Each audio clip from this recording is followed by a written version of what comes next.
7 ways to use mindfulness to attack worry. Just like that, you're frozen. You don't know what to do or how to move forward. Your thoughts circle like vultures, waiting for your inevitable demise. It's only a matter of time. Worry has a way of derailing everything about your day. Using mindfulness, though, is a quick, easy way to get things back on track. Stay in the moment. You begin by taking a step back to examine the worrying thought, starting with the acceptance of the thought itself. This is the heart of mindfulness. Trying to ignore the worry only makes it worse. By giving the thought your attention and then placing a label on it, you take power away from it. For example, if you're worried about money, you might start by telling yourself, "Yes, I'm worried about paying the bills this month." Find the emotions. Once you've labeled your worries, identify the emotion accompanying it. Once you've got this, ask yourself honestly, what do these emotions make you feel like doing?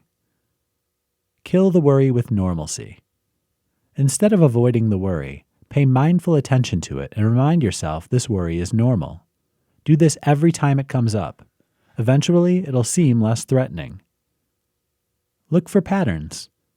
Do these worries creep up at certain times? Using mindfulness means you're paying attention to your thoughts in the moment. Understanding your triggers is a great way to keep the worrying thought from happening at all, as you'll find yourself catching those damaging thoughts much faster and will be able to shut them down that much faster. Redirect. With mindfulness, you're very much aware of the worries the moment they begin. This also means you're capable of taking control of those thoughts and spinning them around into something else immediately, putting your attention there instead. Allow the emotion to play out. Worry comes with a slew of negative emotions. Mindfulness means you're aware of what you're feeling right now. If you discover yourself falling into the fears and anxiety coupled with worry, let them play out, watching them as if from a distance rather than suppress them, allowing them to dissipate naturally rather than escalate.